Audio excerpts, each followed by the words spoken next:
Assalamualaikum warahmatullahi wabarakatuh. Selamat siang teman-teman pengikut akun sosial media Himastan ITB. Perkenalkan, nama saya Ahmad Zulfikar, mahasiswa program Sarjana Astronomi ITB tahun 2017, sekaligus salah satu bagian dari tim jangkauan publik Himastan ITB. Di kesempatan yang langka ini, saya akan mengajak teman-teman untuk mendiskusikan salah satu pertanyaan yang cukup menarik dari salah satu pengikut media sosial Himastan ITB ketika sesi Q&A tanggal 19 Juni 2020. Namun, sebelum memasuki pertanyaan intinya, saya akan memperkenalkan salah satu sosok luar biasa yang akan menjadi teman diskusi saya kali ini. Beliau bernama Niputu Audita Plasida Emas, atau biasa kami panggil dengan sebutan Kak Nimas, adalah salah satu alumni astronomi ITB angkatan 2013. Beliau lulus program sarjana pada tahun 2017, kemudian meraih gelar Magister Astronomi ITB pada tahun 2018, dan saat ini sedang aktif berkegiatan sebagai asisten akademik di program studi astronomi ITB dan komunikator astronomi di Observatorium Bosca. Selain itu, Kak Nimas juga tercatat sebagai anggota aktif Himastan ITB pada tahun 2014 sampai tahun 2016. Jadi, beliau mestinya tidak terlalu asing lah dengan kegiatan Himastan seperti ini. Nah, tanpa berpanjang lebar lagi, mari kita sapa sosok luar biasa yang akan menemani kita kali ini. Selamat siang Kak Nimas, Om Swastiastu. Bagaimana kabarnya Kak Nimas? Om Swastiastu, becek-becek. Jadi inget di Bali nih jadinya. Baik, Ijol gimana? Alhamdulillah baik juga Kak Nimas. Dan di Bandung Kak Nimas? Iya, sedang di Bandung. Sebagai pembuka nih Kak Nimas, setelah dibacakan tadi, mungkin bisa diceritakan lagi sama Kak Nimas sejarahnya Kak Nimas di prodi astronomi ini sekaligus topik penelitian yang sedang dilakukan atau sudah pernah dilakukan oleh Kak Nimas. Sejarah itu maksudnya gimana ini sejarahnya? Masuknya dulu apa gimana? Kayak di astronomi sudah ngapain aja? Wah, itu udah ngapain aja? Ya jadi kan saya masuk astronomi itu tahun 2014 ya, karena kan 2013 tuh TPB dulu 1 tahun. Masuk astronomi ya biasa jadi anggota muda ya, namanya Himastron. Setelah itu jadi anggota biasa melakukan kegiatan di Himastron kayak Osjur. Setelah itu sempat juga jadi menggantikan sebagai ketua divisi Olimpiade Astara Ganesha 2015. Siapa yang ikut Olimpiade dulu Astara Ganesha 2015? Gitu, sempat jadi sempat jadi ketua divisi Olimpiadenya karena menggantikan orang. Terus ya selama di ASO ya ikut banyak konferensi juga. Setelah itu ikut ekskursi. Jadi pertama kali dulu ketika 2015 jadi punya cita-cita ke luar negeri, akhirnya dikasih kesempatan sama FMIPA ITB untuk ekskursi bersama 3 mapres dan 4 kahim dari 4 jurusan di FMIPA untuk ke Narit, Thailand. Jadi kita di sana belajar bagaimana risetnya di Narit, juga studi banding gitulah ibaratnya sama kehidupan mahasiswa di Chiang Mai University. Itu tahun 2015. Setelah itu sempat ikut konferensi juga tentang history and heritage. Jadi sekalian nyambung ke penelitiannya ya. Jadi penelitian pertama saya ketika di astronomi ITB itu bukan kosmologi, bukan fisika bintang, bukan vistasur, tapi kalender Bali. Yang mudah-mudahan papernya segera terbit, sudah menunggu hampir 5 tahun ini belum terbit-terbit. Ya, jadi mudah-mudahan segera terbit sehingga teman-teman bisa baca tentang kalender Bali bersama teman-teman saya namanya Randy sama Alif. Amin. Amin. Nah setelah itu ya ikut conference, ikut workshop lagi yang berkaitan dengan kosmologi. Soalnya waktu itu kan sudah tahu TA-nya mau tentang kosmologi, terutama tentang neutrino kosmologi. Nah ya udah, setelah dari TA itu penelitian saya lebih fokus ke kosmologi, terutama neutrino kosmologi. Kan emang TA kita juga dituntut penelitian, setelah itu kita tesis dituntut penelitian, apalagi mau S3 nanti ya emang harus punya penelitian sebelum itu, jadi lebih fokus ke sana. Nah selain kosmologi juga beberapa adalah penelitian kecil, kayak tugas kuliah tuh yang dijadikan penelitian kecil. Kalau selama S2 kan research, ibaratnya emang kuliah di kelas tapi juga ada research mininya gitu. Nah waktu itu sempat juga ikut konferensi dan membawakan tentang stellar structure untuk Beta Centauri A gitu. Itu kan jadi itu triple star gitu. Jadi makanya tadi sempat ngobrol-ngobrol kan sebelum ini kok lebih gini fisika bintang ya gitu. Makanya karena pernah juga riset kecil di fisika bintang. Selain itu sempat ikut tim risetnya Bu Kiki yaitu tentang ultraluminous X-ray. Waktu itu ngitung kontaminan dari data ULX itu. Oke, sampai itu baru itu sih dan juga sempat ikut-ikutan riset-riset kecil juga. Ya semoga itu nanti bisa berguna lah kalau ada tulisannya ya, bisa di-download kok di Google. Pengalamannya luar biasa sekali ya Kak Nimas ya. Nah, dengan Belum ada pengalaman apa-apanya. dengan pengalaman kayak gitu, kita mungkin bisa berharap kalau kita bisa menemukan jawaban yang memuaskan dari pertanyaan ini ya Kak Nimas ya. Ayo kita menemukan bersama-sama ya Jul ya. Mungkin saya bacakan dulu pertanyaan dari salah satu pengikut media sosial Himastron tersebut. Nah, saya akan kutipkan langsung pertanyaannya. Jadi pertanyaannya begini. Min, galaksi terjauh kan jaraknya 32 miliar tahun cahaya, yaitu galaksi GN strip Z11. Nah, itu bukan berarti kita lihatnya kondisi 32 miliar tahun yang lalu, yang mana lebih tua dari galaksi alam semesta.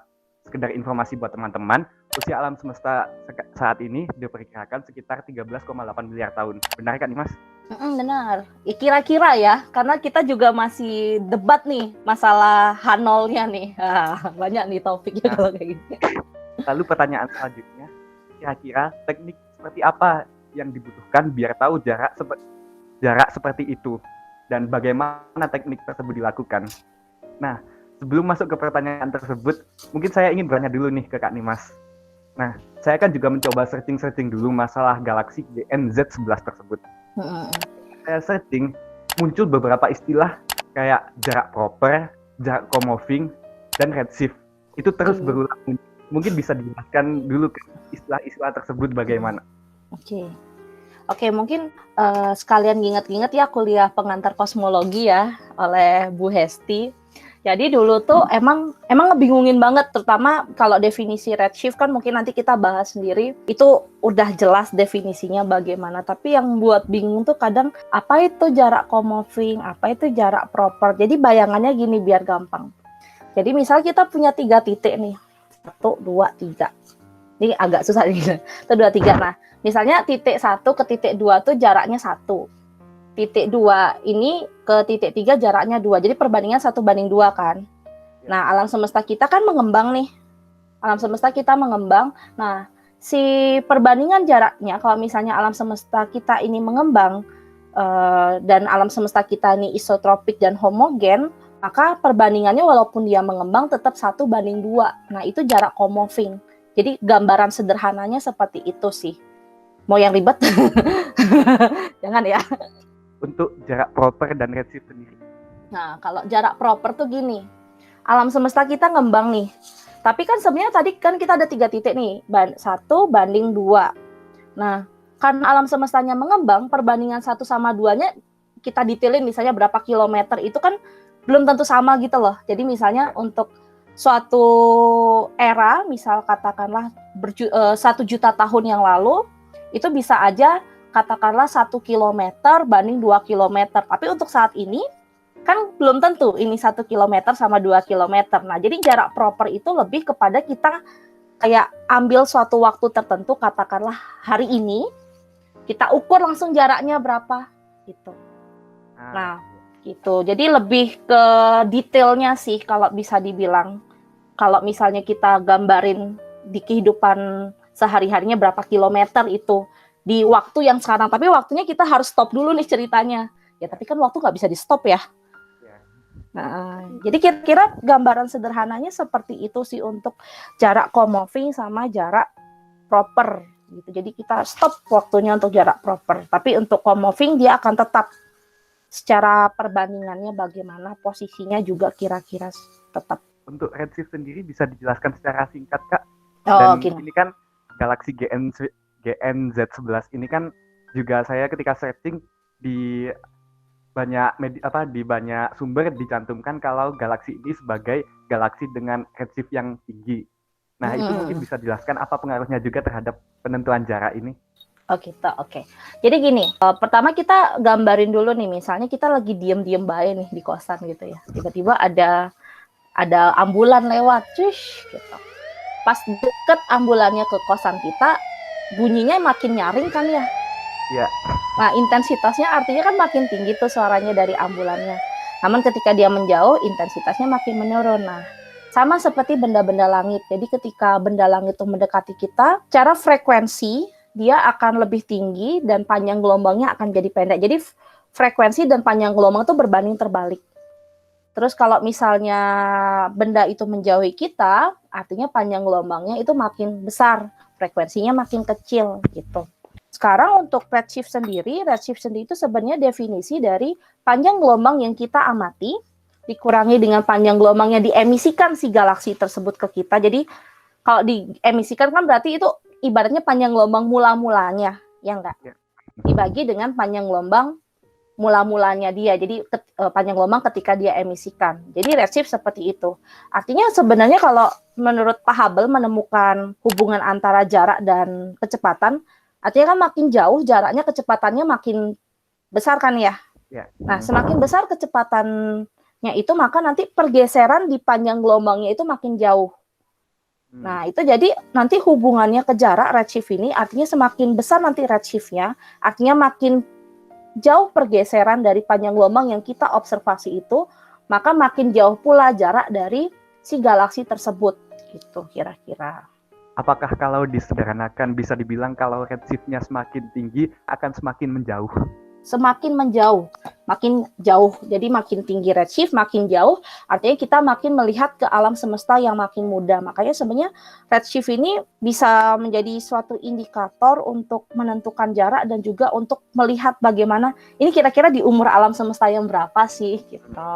Kalau begitu, apakah galaksi yang berjarak 32 miliar tahun cahaya ini sesuatu yang mungkin? Mungkin. Ingat alam semesta kita mengembang ya akibat dari Big Bang itu sendiri. Jadi ya seperti yang dikatakan emang usia alam semesta itu sekitar 13 miliar tahun ya. Tidak bilang sekitar ya karena kita juga masih struggle nentuin H0-nya berapa. Kan orang kosmologi kalau Izul sama teman-teman lain lihat kalau di astronomi sendiri ada yang ngerjain tentang perdebatan nih H0-nya berapa. Nah, itu juga masih berantem tuh di sana. Nah, jadi sekitar 13 miliar tahun dan itu mungkin, oh ya di state dulu ya, 32 ya tadi ya, 32 miliar tahun itu jarak apa? Itu adalah jarak proper. Ya, itu jarak proper. Jadi ibaratnya waktunya sekarang kita freeze dulu di waktu yang sama, baru kita ukur nih jaraknya berapa. Kalau alam semestanya tidak mengembang, ya jaraknya nggak mungkin sampai segitu. Kalau alam semesta ini mengembang kan artinya si ruang kita makin stretch ya, makin jauh gitu ibaratnya satu titik ke titik lain. Kalau kita berhentiin waktunya, kita ambil penggaris kita ukur sekarang, itu mungkin karena alam semestanya mengembang. Nah sebenarnya kalau mau lebih detail lagi masalah perhitungan kita ngukurnya 32 miliar tahun itu gimana sebenarnya, ini tak ngomongin sekalian untuk bukunya ya. Sekalian referensinya ya Kak. Referensi ya. Kalau misalnya teman-teman punya buku Introduction to Cosmology dari Barbara Ryden, itu menurut saya buku yang paling light untuk belajar kosmologi itu. Kalau mau yang susah nanti kita bisa chat di belakang ya, saya tak kasih tahu nanti. Nah, jadi itu ada di tentang mengukur parameter kosmologi. Di situ diterangin nih bagaimana cara kita mengaproksimasi jarak proper dengan kita mengetahui redshift galaksinya. Nah, di sana juga sebenarnya dikasih tahu nih, untuk mengukur jarak proper itu bukan ditentukan dari redshift saja, tapi dari beberapa parameter di kosmologi, seperti satu H0. H0 itu adalah laju pengembangan alam semesta. Jadi bagaimana alam semesta kita ini mengembang, lajunya bagaimana, itu juga menentukan nanti jarak propernya. Make sense ya, jadi kalau alam semestanya ibaratnya lajunya cepat, ya pasti jarak propernya lebih gede lagi gitu. Nah, yang kedua, itu dipengaruhi oleh bagaimana kira-kira perlambatan dari laju pengembangan alam semesta itu juga penting. Nah, karena perlambatan itu nanti mengandung beberapa hal nih. Jadi seperti kalau di bahasa kosmologinya omega dark matter, omega meternya bagaimana, omega dark energinya bagaimana, dan omega radiasinya bagaimana. Omega itu kalau untuk alam semesta kan ada beberapa kurvatur ya alam semesta, ada yang datar, ada yang terbuka dan tertutup. Dan dari pengamatan kosmologi yang sekarang, alam semesta kita tuh kurvaturnya datar. Oh ya, disclaimer dulu nih, nanti dibilanginnya, oh alam semesta datar, bumi datar, nggak kayak gitu ya guys ya. Jadi kurvatur ini berguna banget untuk menentukan jarak dua titik di alam semesta. Jadi kalau misalnya alam semestanya datar, ya sama aja kita kayak ngukur ada tali dua gitu. Tua itu dia legang gitu loh. Yeah. Jadi bisa kita ukur langsung, kalau misalnya diibaratin segitiga, sudut-sudutnya itu 180. Nah, kalau alam semestanya tertutup, sudut-sudut segitiganya itu lebih dari 180. Jadi dia ibaratnya ngikutin kelengkungan dari bola ya, Surya. Bola. Jadi pasti pengukuran jaraknya beda gitu. Kalau yang terbuka itu yang kayak pelana kuda, itu sudut segitiganya lebih kecil daripada 180. Jadi itu nanti kurvatur tuh menentukan bagaimana cara kita menentukan jarak. Nah, jarak proper juga sebenarnya dipengaruhi oleh itu. Kurvaturnya juga sebenarnya. Jadi sebenarnya kalau kita ngomongin kosmologi banyak sih. Nah, jadi ini untuk alam semesta yang datar dulu. Kita ngomongin alam semesta yang datar karena dari pengamatan cosmic microwave background itu menunjukkan kalau alam semesta kita ini datar. Nah, itu kalau misalnya kita ngomongin, kita kaitkan lagi dengan omega-omega yang tadi. Jadi omega-omega yang tadi itu bisa dibilang adalah persentase dari materi yang ada di alam semesta. Jadi misalnya kalau dibilang omega dark energinya 0,7, artinya di alam semesta kita itu 70% dari total isi alam semesta itu adalah dark energy. Kayak gitu. Jadi itu dipengaruhi laju, isinya, dan kurvaturnya. Gitu. Jadi bergantung sama itu. Jadi di sana sudah dikasih persamaannya untuk mengaproksimasikan sih, dan kira-kira nanti dapat nilai 32 miliar tahun. Nah, tapi kalau misalnya teman-teman males nih, Kak males banget buat buka buku gitu ya. Ya, I know that. Saya juga pemalas. Jadi teman-teman bisa searching aja di Google gitu. Jadi bilang kalkulator kosmologi. Nah, di situ kemarin sempat tak coba. Teman-teman masukin nilai redshift-nya berapa, kira-kira nilai omega materinya berapa, artinya presentasi materi ya di alam semesta, dan dark energy-nya berapa, Hubble-nya berapa, nanti keluar hasil 32 miliar tahun itu gitu. Tapi disclaimer lagi, yang bisa ditentukan secara observable ini hanya si redshift-nya. Sebenarnya proper motion tidak bisa ditentukan secara observable, tapi secara aproksimasi, secara matematis. Oke. Gitu kira-kira, Zul. Wah, banyak sekali ya memang ya pertimbangannya, Kak, untuk penentuan jarak. Dan omega materi juga, omega dark energy, Hubble itu juga ditentukannya bisa dari berbagai macam pengamatan. Jadi sebenarnya kalau ngomongin kosmologi itu banyak sih, Zul. Mau sampai mana kita ngomongin? Jadi memang jarak 32 miliar tahun cahaya ini memang mungkin. Tapi apakah itu normal? Apakah memang banyak objek-objek yang memiliki redshift yang tinggi-tinggi seperti itu ya? Kalau misalnya redshift tinggi, ada yang lebih tinggi lagi objeknya daripada galaksi ini, yaitu cosmic microwave background. Cosmic microwave background sendiri itu redshift-nya 1100. Ya bisa dihitung lah nanti kok 1100 berapa. Cuman kalau untuk galaksi yang sekarang yang paling jauh yang ditemukan itu emang di Z11. Ya emang karena keterbatasan alat juga, dan juga kalau kita lihat dari timeline-nya alam semesta kan emang pembentukan galaksi-galaksi itu di baru-baru ini kan ya, ketika dominasi materi. Tadi kan disebutkan, Kak, yang observable itu redshift.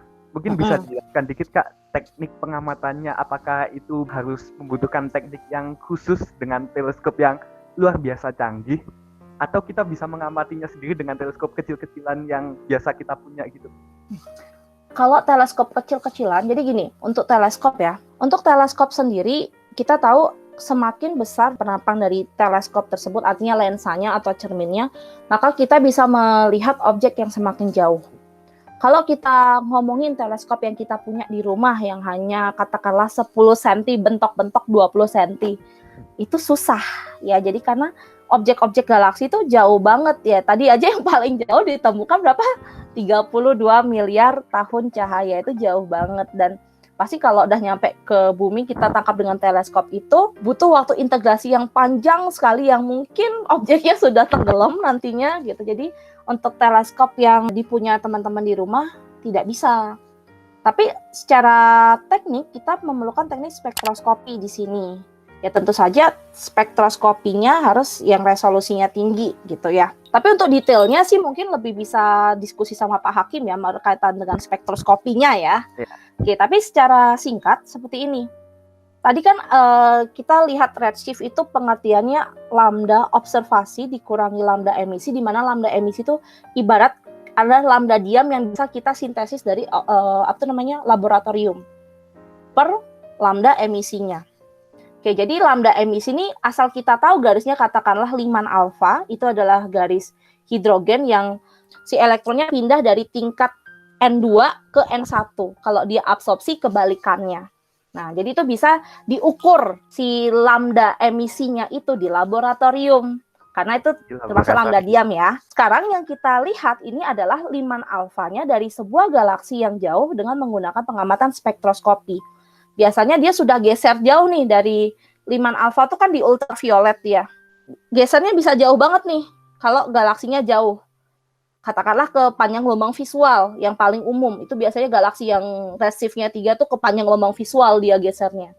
Kalau jauh lagi mungkin dia bisa sampai ke infrared gitu. Jadi kita butuh di sini pengamatan spektroskopi resolusi tinggi untuk menentukan bagaimana si nilai lambda observasinya. Ya udah, secara gampangnya tinggal masukin aja ke rumus itu. Tapi untuk teknik detailnya saya sarankan untuk diskusi lagi sama Pak Hakim. Masalah spektroskopinya gimana. Atau Buluki ya. Kalau saya mah taunya teori-teori aja. Menarik sekali ya Kak Nimas ya. Jadi kalau boleh saya simpulkan ya, jarak 32 miliar tahun cahaya itu memang sangat mungkin ya. Mungkin. Tapi jarak proper. Iya, itu jarak proper kalau kita freeze sekarang waktunya. Nah, waktu jalan terus nih. Nanti di suatu hari beda lagi nih. Mungkin kalau manusia berevolusi sampai 1 juta tahun lagi, mungkin jarak itu akan berubah. Sedangkan untuk tekniknya ini butuh teknik yang khusus memang ya. Jadi memang harus belajar lebih lanjut lagi, nggak bisa asal pakai teleskop kecil gitu ya. Nggak bisa. Dan juga sebenarnya kalau penentuan jarak di kosmologi sendiri ada 2 ya tipenya ya. Jarak luminositas yang menggunakan supernova tipe 1A sama jarak diameter sudut. Itu biasanya menggunakan objek namanya baryon acoustic oscillation gitu.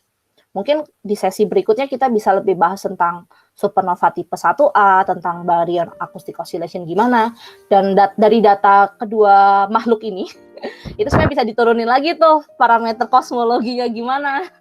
Yang H0 yang tadi itu banyak loh anak-anak astronomi ITB yang ngerjain berkaitan dengan itu.